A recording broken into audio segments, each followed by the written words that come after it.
अस्सलामुअलैकुम my dear one class. उम्मीद करती हूँ कि आप सब खैरियत से होंगे। आज हम पढ़ेंगे mathematics grade 1 chapter number 6 page number 132 and the topic is pattern. A pattern is a repeated arrangement of colors, shapes or numbers and so on. Pattern basically क्या होता है? कलर्स, शेप्स, नंबर्स या किसी भी ऑब्जेक्ट की एक repeated arrangement को क्या कहते हैं? पैटर्न। दोहराई जाने वाली तरतीब। हम इसको एग्जाम्पल से समझने की कोशिश करते हैं। हमारे पास यहाँ दो पैटर्न गिवन है। एक है हमारे पास शेप का पैटर्न, दूसरा है कलर्स का पैटर्न। सबसे पहले देखें शेप्स की पैटर्न है। हमारे पास दो शेप गिवन है। कौन कौन सी? Triangle and square. ट्रायंगल है हमारे पास रेड कलर में और स्क्वायर है हमारे पास स्काई ब्लू कलर में। हमारे पास दो शेप्स गिवन है। अब इसी को हम रिपीट करेंगे फिर से, एक रेड ट्रायंगल और स्काई ब्लू स्क्वायर। फिर इसको रिपीट करेंगे तो ये हमारे पास क्या बनता जाएगा? एक पैटर्न। अब देखें ये तो हो गया शेप्स का पैटर्न। अब देखें कलर्स का पैटर्न। यहाँ हमारे पास सारे रेक्टेंगल्स गिवन है और रेक्टेंगल कितने कलर्स में? हमारे पास 3 कलर्स में, red, sky blue and green.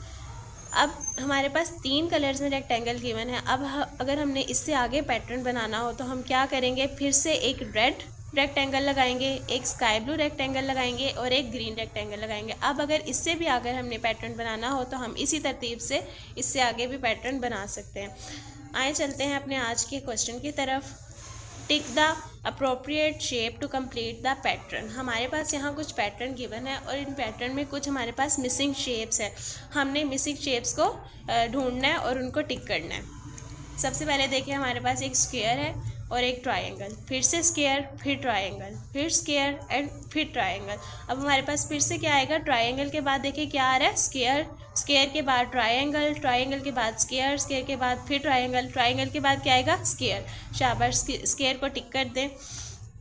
Next हमारे पास है सर्कल, रेक्टेंगल और ट्रायंगल। हमारे पास 3 शेप्स गिवन है और इन्हीं ने आगे रिपीट होना है। तो हमारे पास यहाँ कुछ मिसिंग है और फिर से हमारे पास रेक्टेंगल है और एक ट्रायंगल है। मिसिंग क्या है हमारे पास? सर्कल। सर्कल को टिक करें।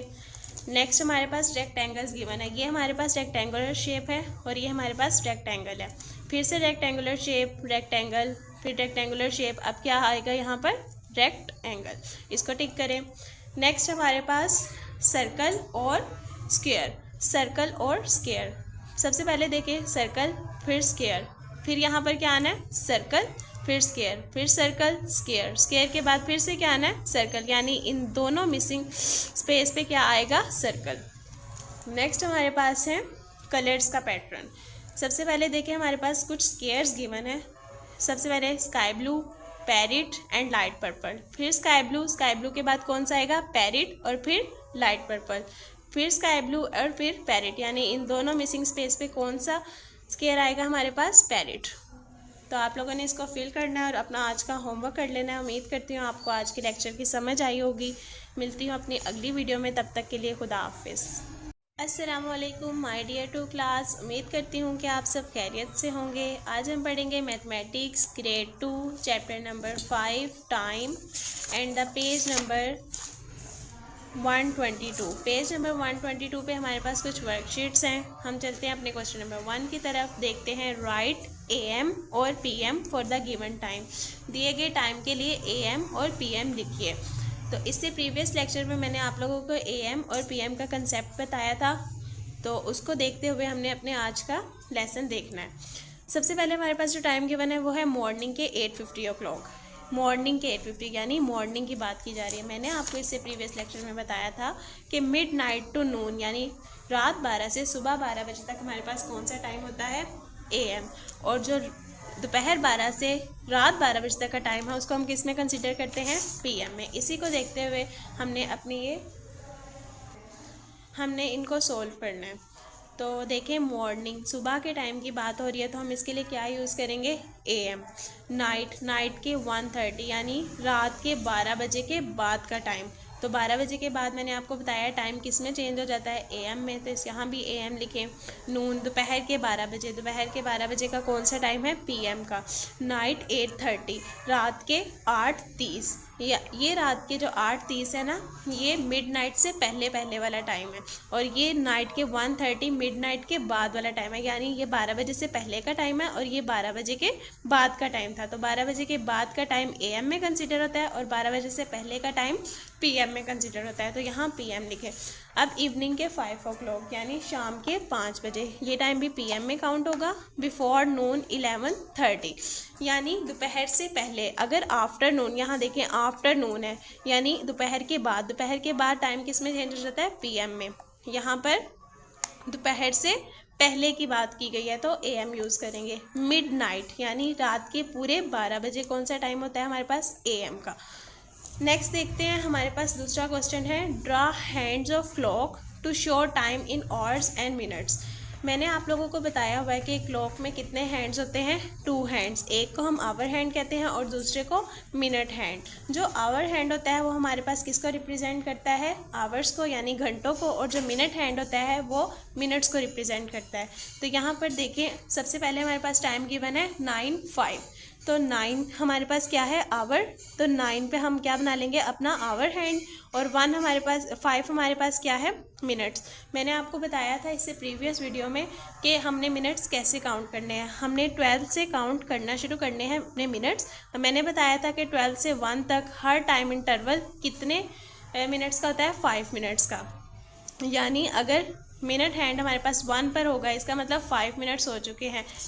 और अगर मिनट हैंड हमारे पास 10 पर होगा, 2 पर होगा सॉरी, तो हमारे इसका मतलब है हमारे पास 10 मिनट्स हो चुके हैं। अगर मिनट हैंड हमारे पास 3 पर है तो इसका मतलब 15 मिनट्स हो चुके हैं। इसी तरह ये 60 मिनट का एक टाइम इंटरवल हमारे पास होता है।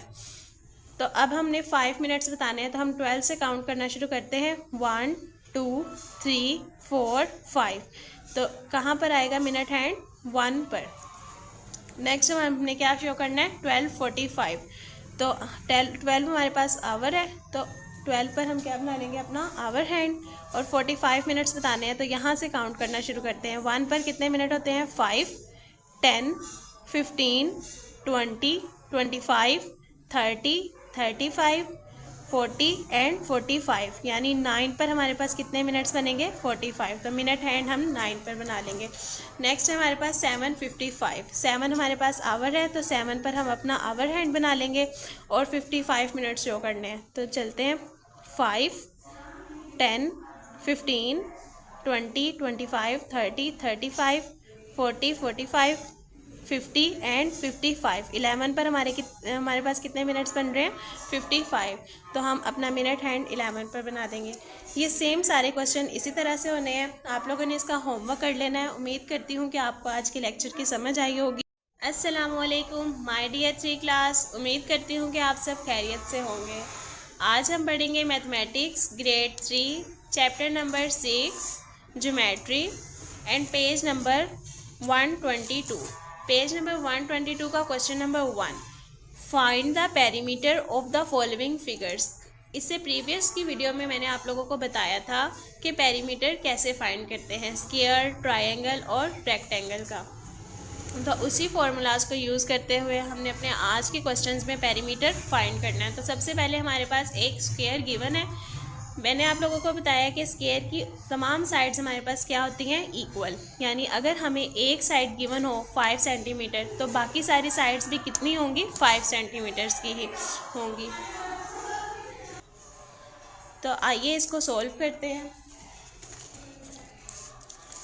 इसको सॉल्व करने के लिए सबसे पहले हम क्या करेंगे? पेरीमीटर ऑफ स्क्वायर का फॉर्मूला क्या है हमारे पास? Length of all sides.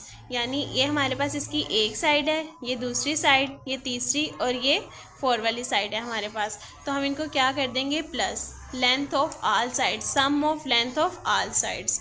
हमारे पास पेरीमीटर ऑफ स्क्वायर का फॉर्मूला है sum of length of all sides. तो हम तमाम साइड्स को अगर प्लस कर दें तो हमारे पास क्या आ जाएगा? 20 सेंटीमीटर पेरीमीटर का स्क्वायर हमारे पास आ जाएगा, पेरीमीटर ऑफ स्क्वायर। नेक्स्ट है हमारे पास क्वेश्चन नंबर बी। इसमें देखिए हमारे पास एक रेक्टेंगल गिवन है। रेक्टेंगल की मैंने आपको बताया कि ऑपोजिट साइड हमेशा क्या होती हैं? इक्वल।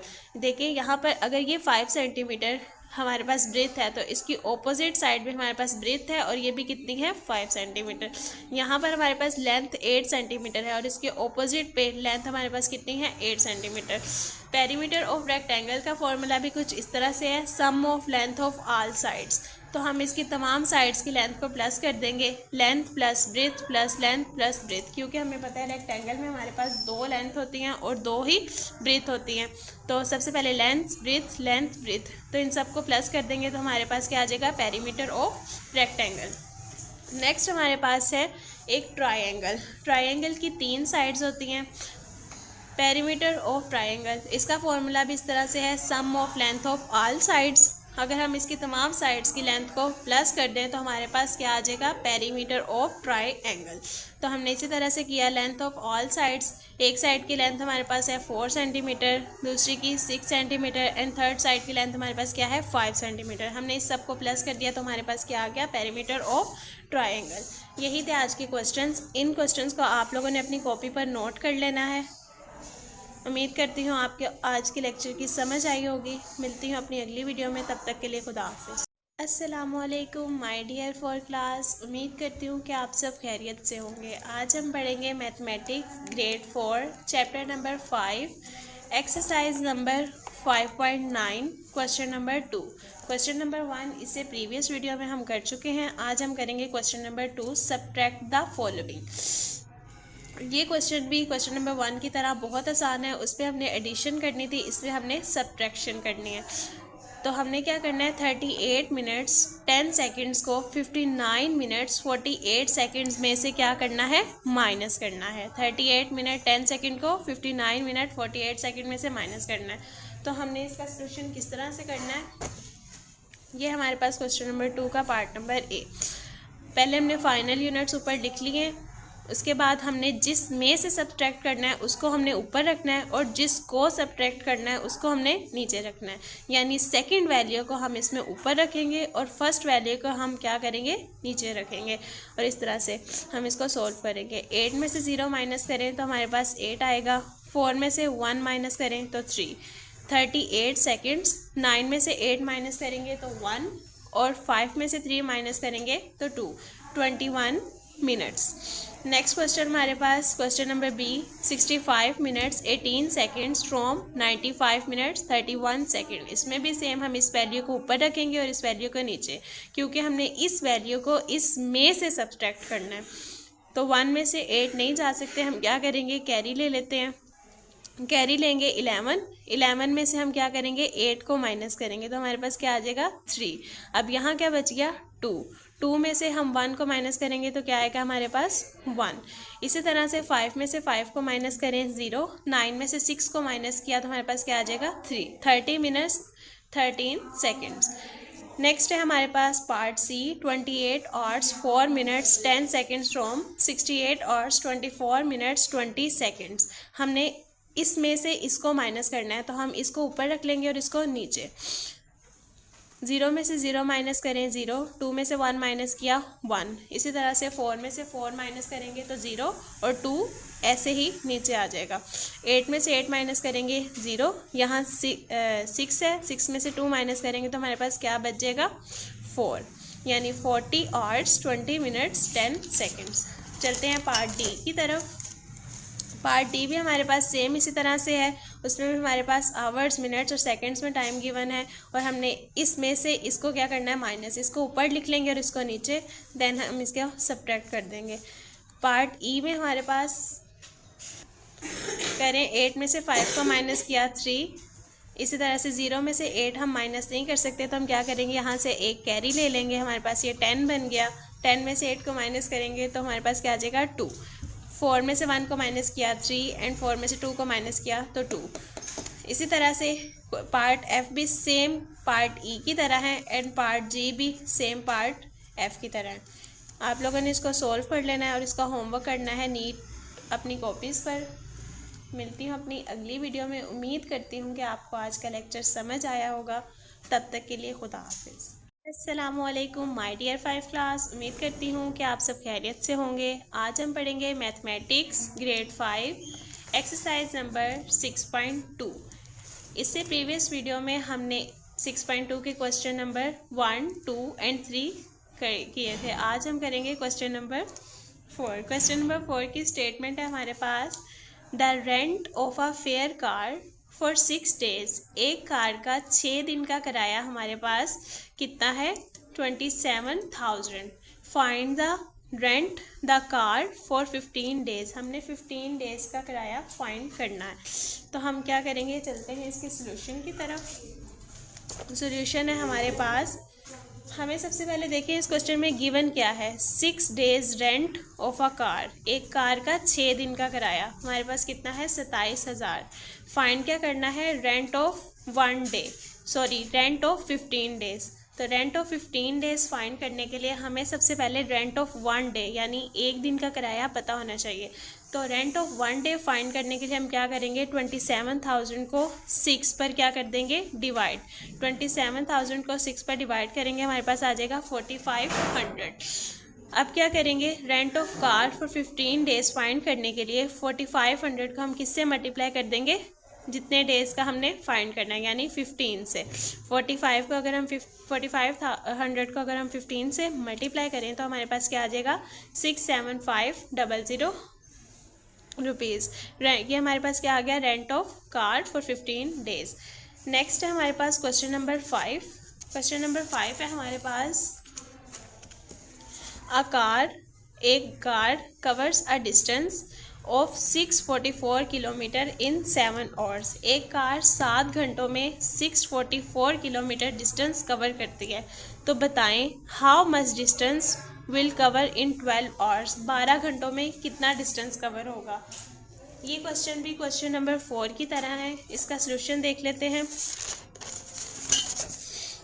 हमारे पास गिवन क्या है? Distance covered in 7 hours। उसकी वैल्यू क्या है? 644 किलोमीटर। फाइंड क्या करना है? Distance covered in 12 hours। तो 12 hours का डिस्टेंस फाइंड करने के लिए हमारे पास सबसे पहले क्या होना चाहिए? Distance covered in 1 hour। एक घंटे में कार कितना डिस्टेंस कवर करती है उसकी वैल्यू हमारे पास होनी चाहिए। तो उसको फाइंड करने के लिए हम क्या करेंगे?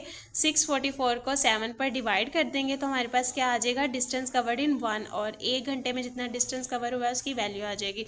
अब 12 घंटों में जितना डिस्टेंस कवर हुआ है उसकी वैल्यू फाइंड करने के लिए हम क्या करेंगे? अपने आंसर को 12 से मल्टीप्लाई कर देंगे। तो 92 को अगर हम 12 से मल्टीप्लाई करें तो हमारे पास आ जाता है 1104। यही इसका आंसर है। उम्मीद करती हूँ आपको समझ आई होगी। नेक्स्ट है हमारे पास क्वेश्चन नंबर 6।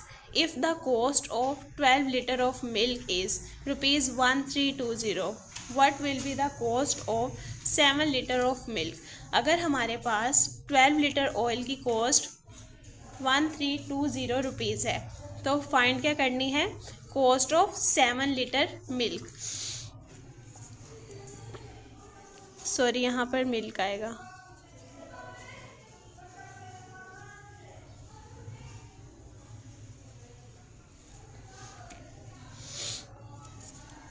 तो हमें 7 लीटर मिल्क की कॉस्ट फाइंड करने के लिए सबसे पहले क्या करना पड़ेगा? 1 लीटर मिल्क की कॉस्ट फाइंड करनी पड़ेगी। उसके लिए हम क्या करेंगे? 1320 को 12 से डिवाइड करेंगे। डिवाइड करने के बाद हमारे पास जो आंसर आता है वो है ₹110। Cost of 7 litre milk. 7 litre milk की कॉस्ट फाइंड करने के लिए हम क्या करेंगे? 110 को यानी अपने आंसर को 7 से मल्टीप्लाई कर देंगे तो हमारे पास क्या आ जाएगा? Cost of 7 litre milk. यही इसका आंसर था। नेक्स्ट है हमारे पास क्वेश्चन नंबर 7। क्वेश्चन नंबर 7 आप लोगों का होमवर्क है, ये आप लोगों ने खुद से ट्राई करना है और कमेंट में मुझे इसका आंसर ज़रूर बताना है। अस्सलामुअलैकुम माय डियर 6 क्लास। उम्मीद करती हूँ कि आप सब खैरियत से होंगे। आज हम पढ़ेंगे new countdown 3rd edition class 6 chapter number 8 and exercise number 8 question number 2 part number 16। Part number 16 है हमारे पास 7 - x/8 = 3/4। चलते हैं इसके सॉल्यूशन की तरफ। सबसे पहले इस क्वेश्चन में हमने क्या करना है? क्रॉस मल्टीप्लाई कर देना है। क्रॉस मल्टीप्लाई करेंगे तो ये 7x - 3 यहाँ आकर 5 से मल्टीप्लाई हो जाएगा और ये 4 इधर डिवाइड हो रहा है, ये इक्वल की साइड पर आकर 2x - 5 से मल्टीप्लाई हो रहा है। इसकी क्रॉस मल्टीप्लिकेशन कर दी हमने। क्रॉस मल्टीप्लिकेशन करने के बाद हमारे पास कुछ इस तरह की कंडीशन बन जाएगी। हम यहाँ पर मल्टीप्लाई करते हैं 4 को 2 से, 4 2 ज़ा 8 और 7 x। 4 को 5 से मल्टीप्लाई करेंगे तो 4 5 ज़ा 20। इसी तरह से 5 7 ज़ा 35x माइनस 5 3 ज़ा 15। अब क्या करेंगे, वेरिएबल को एक साइड पे कर लेते हैं और कांस्टेंट को एक साइड पे कर लेते हैं। 8x यहाँ 35 प्लस का है, इस साइड पे आकर क्या हो जाएगा माइनस का। यहाँ 20 माइनस का है, उस साइड पर जाकर प्लस का हो जाएगा। Minus 27x is equal to 5। x is equal to यहाँ 27x के साथ क्या हो रहा है मल्टीप्लाई, इक्वल के उस साइड पे जाकर क्या हो जाएगा divide. 5 over minus 27, x is equal to minus 5 over 27। हमारे पास x की वैल्यू आ गई। नेक्स्ट क्वेश्चन नंबर 17 देखें, इसका वो भी बहुत सिंपल है और सेम क्वेश्चन नंबर 16 की तरह हमारे पास। इसमें भी हम सबसे पहले क्या कर लेंगे, क्रॉस मल्टीप्लिकेशन कर लेंगे। यहाँ 5 इधर डिवाइड हो रहा है, इक्वल की साइड पर जाकर क्या हो जाएगा मल्टीप्लाई। इसी तरह से 7 इधर डिवाइड हो रहा है, इक्वल की साइड पर जाकर क्या हो जाएगा मल्टीप्लाई। इस तरह की कंडीशन हमारे पास बन जाएगी। हम इसको मल्टीप्लाई करते हैं, 5 3 ज़ा 15 माइनस ऐसे 5 को x से मल्टीप्लाई करेंगे तो हमारे पास आ जाएगा 5x इज इक्वल टू 7 4 ज़ा 28 माइनस ऐसे ही 7 को x से मल्टीप्लाई करेंगे तो हमारे पास आ जाएगा 7x। अब माइनस 5x और वेरिएबल्स को हम एक साइड पे कर लेते हैं। यहाँ माइनस 5x और माइनस 7x, ये माइनस का 7x इस साइड पे आकर प्लस का 7 हो जाएगा, प्लस 7x। और ये 15 इधर प्लस का है, उस साइड पे जाकर माइनस का हो जाएगा। तो माइनस 5 में से 7 अगर हम माइनस करें तो हमारे पास क्या आ जाएगा 2x और माइनस 15 प्लस 28 13। x इधर ही रह जाएगा और ये 2 इधर x के साथ क्या हो जाएगा मल्टीप्लाई हो रहा है, उस साइड पर जाके क्या हो जाएगा divide. x is equal to 13 over 2 हमारे पास क्या आ गई x की वैल्यू। नेक्स्ट देखते हैं इसका लास्ट क्वेश्चन, क्वेश्चन नंबर 2 का लास्ट पार्ट है। वो है हमारे पास 2x plus 2 over 6 is equal to 3x minus 3 over 30। इसमें भी हम क्या करेंगे, सबसे पहले क्रॉस मल्टीप्लिकेशन कर लेंगे। 30 यहाँ आकर 2x प्लस 2 से मल्टीप्लाई हो जाएगा और ये 6 उधर जाकर 3x माइनस 3 से मल्टीप्लाई हो जाएगा। तो मल्टीप्लाई करने के बाद हमारे पास कुछ इस तरह से आ गए। इसमें भी फिर वेरिएबल्स को एक साइड पे कर लेंगे, कांस्टेंट को एक साइड पे कर लेंगे। हमारे पास कैलकुलेशन करने के बाद x की वैल्यू क्या आ जाएगी माइनस 13 ओवर 7। ये इसका आंसर होगा। उम्मीद करती हूँ आपको आज का लेक्चर समझ आया होगा। इन सारे क्वेश्चंस को आप लोगों ने अपनी कॉपी पर नोट कर लेना है। मिलती हूँ अपनी अगली वीडियो में, तब तक के लिए खुदा हाफिज़। अस्सलाम वालेकुम माय डियर 7 क्लास। उम्मीद करती हूँ कि आप सब खैरियत से होंगे। आज हम पढ़ेंगे new countdown 3rd edition class 7 chapter number 10 exercise number 10A। Exercise number 10A के हम पहले 14 क्वेश्चंस कर चुके हैं। आज हम 15 वाले क्वेश्चन से स्टार्ट करेंगे। तो 15 वाला क्वेश्चन है हमारे पास कुछ इस तरह से। इसमें सबसे पहले क्या करेंगे, हम इन स्मॉल ब्रैकेट्स को ख़त्म करेंगे। इन स्मॉल ब्रैकेट्स को ख़त्म करने के लिए हमें क्या करना पड़ेगा, 3 को इससे मल्टीप्लाई करना पड़ेगा। यहाँ भी x प्लस 3 ब्रैकेट में है, इसको रिमूव करने के लिए हमें 5 को इस पूरी ब्रैकेट से क्या करना पड़ेगा मल्टीप्लाई। तो 3 को x से मल्टीप्लाई करें, हमारे पास आ जाएगा 3x प्लस 3 4 ज़ा 12 प्लस 5x प्लस 5 3 ज़ा 15 is equal to 2x minus 27। ऐसे ही अब यहाँ पर वेरिएबल को वेरिएबल के साथ लिख लेते हैं। 3x plus 5x plus 12 plus 15 is equal to 2x minus 27। ऐसे ही 5 में 3 ऐड किए तो हमारे पास आ जाएगा 8x प्लस 15 में अगर हम 12 ऐड करें तो हमारे पास आ जाता है 27, 2x माइनस 27। ऐसे ही अब ये 2x को हम एक साइड पे कर लेंगे, x वाली वैल्यूज़ को एक साइड पे कर लेंगे और कांस्टेंट वाली वैल्यू को एक साइड पे कर लेंगे। ये 2x इधर प्लस हो रहा है, इक्वल के साइड पर आकर क्या हो जाएगा minus. 8x minus 2x is equal to minus 27। यहाँ 27 क्या हो रहा है प्लस, इक्वल के साइड पे आके क्या हो जाएगा माइनस। माइनस 27 और माइनस 27 कितने हो गए माइनस 54। यहाँ माइनस माइनस प्लस और साइन भी माइनस का। यहाँ 6x के साथ क्या हो रहा है मल्टीप्लाई, इक्वल की साइड पे आके क्या हो जाएगा डिवाइड। देन इनकी कटिंग हो जाएगी, 6 1 ज़ा 6, 6 9 ज़ा 54। x की वैल्यू हमारे पास क्या आ गई -9। नेक्स्ट हमारे पास क्वेश्चन नंबर 16 है। क्वेश्चन नंबर 16 में क्या करेंगे, हम सबसे पहले दोनों साइड पे क्या करेंगे एलसीएम ले लेंगे। हमें पता है जिसके डिनोमिनेटर में कुछ नहीं होता उसके डिनोमिनेटर में 1 होता है।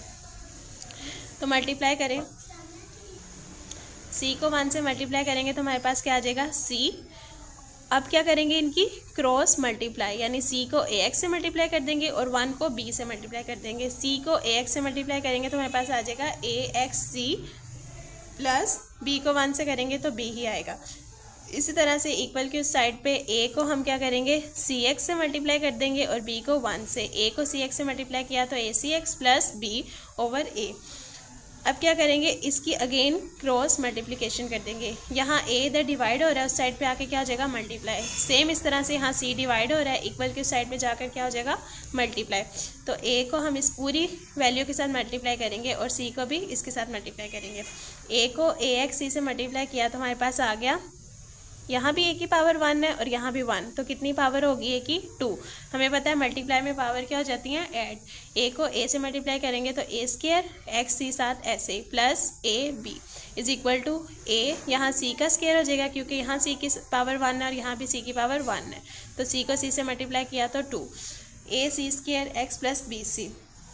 अब हम x वाली वैल्यू को एक साइड पे करते हैं, a का स्क्वायर एक्स सी, यहाँ a c का स्क्वायर एक्स यहाँ प्लस और इस साइड पे आके क्या हो जाएगा, माइनस, और ये प्लस ए बी उधर जाके माइनस ए बी बन जाएगा। अब क्या करेंगे, इसमें से x कॉमन ले लेंगे। x कॉमन लेने के बाद हमारे पास जो ब्रैकेट के अंदर बचेगा वो है a का स्क्वायर c माइनस ए सी का स्क्वायर इज इक्वल टू, यहाँ से b कॉमन ले लेंगे तो ब्रैकेट में बचेगा c माइनस a। अब ये x इधर रह जाएगा और ये जो a स्क्वायर c माइनस ए सी का स्क्वायर इधर मल्टीप्लाई हो रहा है x के साथ, इक्वल की उस साइड पे जाकर क्या हो जाएगा, डिवाइड। इसको हम डिवाइड कर देंगे। अब देखें, इस नीचे वाली वैल्यू में से हम क्या कॉमन ले सकते हैं, a और c हम क्या ले सकते हैं, कॉमन। तो a और c को कॉमन लेने के बाद हमारे पास जो ब्रैकेट के अंदर बच जाएगा वो क्या है, a माइनस सी। लेकिन ऊपर तो हमारे पास c माइनस a है, अगर हम नीचे a माइनस सी में से माइनस कॉमन ले लें तो हमारे पास ब्रैकेट के अंदर क्या बन जाएगा, c माइनस a। तो हमने इस ब्रैकेट में से क्या कर लिया, माइनस कॉमन ले लिया, तो हमारे पास क्या बच गया अंदर, c माइनस a। आपको पता है जब हम माइनस कॉमन लेते हैं तो वो साइन क्या कर देता है, चेंज। साइन चेंज होने के बाद ये ऊपर नीचे वैल्यू सेम होगी, इनको कट कर देंगे और यहाँ हमारे पास आंसर आ जाएगा b माइनस बी ओवर ए सी। ये x का वैल्यू हमारे पास आ गई। नेक्स्ट है क्वेश्चन नंबर 17। ये भी बहुत सिंपल क्वेश्चन है और बहुत इजी।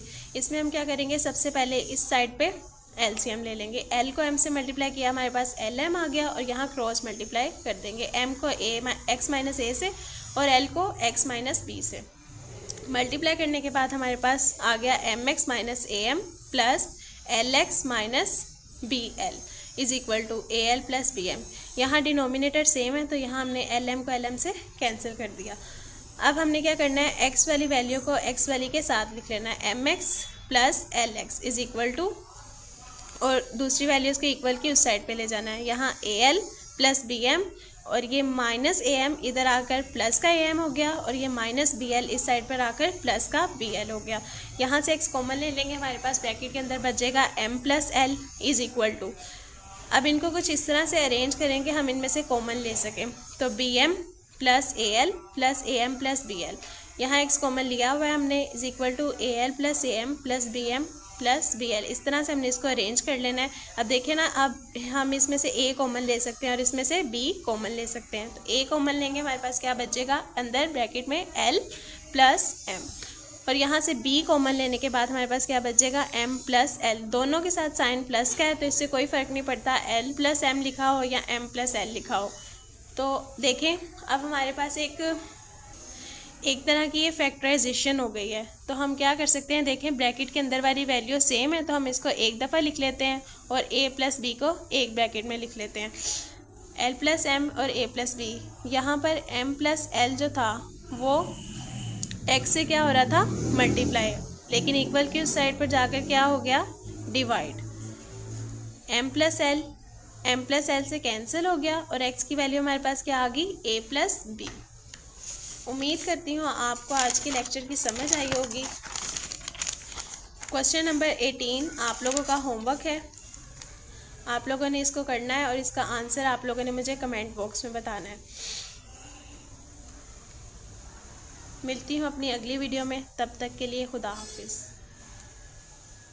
अस्सलामुअलैकुम माय डियर 9th क्लास। उम्मीद करती हूँ कि आप सब खैरियत से होंगे। आज हम पढ़ेंगे मैथमेटिक्स क्लास 9 चैप्टर नंबर 1 और एक्सरसाइज नंबर 1.2 की कुछ इंपॉर्टेंट डेफिनेशंस। कल हमने इससे प्रीवियस वाली वीडियो में नल और ज़ीरो वेक्टर तक अपनी डेफिनेशंस कंप्लीट की थी। आज हम स्टार्ट करेंगे इस डेफिनेशन से, transpose of a matric. Transpose of a matric क्या है, रीड करते हैं। A metric obtained by changing the rows into columns or columns into rows of a metric is called transpose of that metric। एक matrix का transpose हमारे पास कैसे आता है, जब हम उस मैट्रिक में मौजूद रोज़ को कॉलम में चेंज कर दें और कॉलम को रोज़ में चेंज कर दें। एग्जांपल देखते हैं इसकी। जिस तरह से हमारे पास ये ए वाला एक मैट्रिक्स है 1 2 3, इसमें हमारे पास क्या है, एक रो।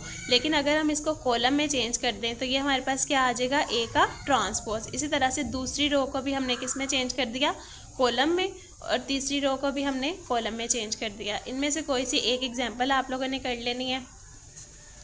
ट्रांसपोज ऑफ अ मैट्रिक की डेफिनेशन मार्क कर लें। नेक्स्ट है negative of a matrix. Let A be a matrix. First करें ए हमारे पास क्या है, एक मैट्रिक। देन इट्स नेगेटिव यानी minus A is obtained by changing the sign of all the entries of A. अगर हम किसी मैट्रिक में मौजूद तमाम एंट्रीज के साइन को चेंज कर दें तो हमारे पास क्या आ जाएगा, नेगेटिव ऑफ अ मैट्रिक्स। ये एग्जांपल देखें, यहाँ पर ए वाला हमारे पास मैट्रिक था 1 -2 3 4। अगर हम इस सब के साइन चेंज कर दें, यानी यहाँ 1 प्लस का है तो इसको हम क्या कर देंगे, माइनस का। 3 भी माइनस का हो जाएगा। 2 पहले ही माइनस का है तो हम इसको क्या कर देंगे, प्लस का। और 4 भी माइनस का कर देंगे तो हमारे पास क्या आ जाएगा, negative of a matrix. Next हमारे पास है symmetric matrix. Symmetric matrix, a square matrix is symmetric if it is equal to its transpose. Matrix A is symmetric if A का transpose is equal to A. इसको example से समझने की कोशिश करते हैं। अगर हमारे पास एम मैट्रिक 1 2 3 2 -1 4 3 4 0 है और is a square matrix, then अगर हम इसका ट्रांसपोज लें, अभी हमने ट्रांसपोज पढ़ा कि ट्रांसपोज क्या होता है, रोज़ को कॉलम में चेंज कर देना और कॉलम को रोज़ में। अगर हम इसकी रो 1 को कॉलम में चेंज करें तो हमारे पास क्या आ जाएगा, 1 2 3 सेम रहेगा। देखें, इस मैट्रिक का कॉलम भी सेम है और इसका कॉलम भी सेम है और रो भी सेम रहेगी। इसी तरह से दूसरी रो को भी कॉलम में चेंज कर देंगे और थर्ड रो को भी कॉलम में चेंज करेंगे, लेकिन मैट्रिक की एंट्रीज हमेशा क्या रहेंगी, सेम। इसको क्या कहेंगे हम, सिमेट्रिक मैट्रिक। अब हमारे पास है आगे non symmetric skew symmetric matrix. Skew symmetric matric क्या होगा हमारे पास, अगर ए का ट्रांसपोज हमारे पास क्या आएगा, -a के इक्वल। इसकी भी एग्जाम्पल देख लेते हैं। देखें, हमारे पास यहाँ मैट्रिक ए था, अगर हमने इसके ट्रांसपोज लिया है तो हमारे पास क्या हुआ है, एंट्रीज सेम की सेम रही हैं, लेकिन हमारे पास साइन क्या हो गया है, चेंज। तो इसको हम क्या कहेंगे, स्क्यू सिमेट्रिक मैट्रिक। इसी तरह से आप बच्चों ने स्केलर मैट्रिक, आइडेंटिटी मैट्रिक्स की डेफिनेशन भी मार्क कर लेनी है और एक एक एग्जाम्पल आप लोगों ने इसके साथ लाजमी करनी है। चलते हैं अपनी एक्सरसाइज की तरफ। एक्सरसाइज का क्वेश्चन नंबर 1 देखें। उसमें हमने क्या बताना है, from the following matrices identify unit matrices, row matrices, column matrices and null matrices. हमने फाइंड करने हैं इसमें row matrix, column matrix, identify unit matrix and null matrix. तो ए वाला वेक्टर मैट्रिक्स देखते हैं। सबसे पहले हमारे पास ए वाला है और इसमें तमाम एंट्रीज क्या हैं, ज़ीरो। तो हमने पढ़ा था अगर एक मैट्रिक्स की तमाम एंट्रीज ज़ीरो होंगी तो वह हमारे पास क्या होगा, नल और ज़ीरो मैट्रिक्स। तो इस पर मार्क कर लें, नल मैट्रिक्स। नेक्स्ट हमारे पास बी वाला मैट्रिक्स है जिसमें सिर्फ एक ही रो है तो हम इसको क्या कह सकते हैं, रो मैट्रिक। इसमें सिर्फ एक ही कॉलम है तो हम इसको क्या कह सकते हैं, कॉलम मैट्रिक। नेक्स्ट है D1 0 0 1, ये क्या है, identity unit matrix. Identity unit matrix. E क्या है हमारे पास, ज़ीरो, मतलब ई में एक ही एंट्री है और वो भी क्या है, ज़ीरो। तो हम इसको क्या कह सकते हैं, नल मैट्रिक्स। एफ में हमारे पास सिर्फ एक कॉलम है तो ये भी कौन सा मैट्रिक होगा, कॉलम मैट्रिक। आज के लिए बस इतना ही। उम्मीद करती हूँ आपको आज के लेक्चर्स की समझ आई होगी। आपने इन तमाम डेफिनेशंस को अपनी कॉपीज़ पर नोट कर लेना है और क्वेश्चन नंबर 1 को आपने बुक पर ही सॉल्व करना है। ये बेसिकली MCQ टाइप क्वेश्चन है। उम्मीद करती हूँ आपको समझ आई होगी। मिलती हूँ अपनी अगली वीडियो में, तब तक के लिए खुदा हाफिज़।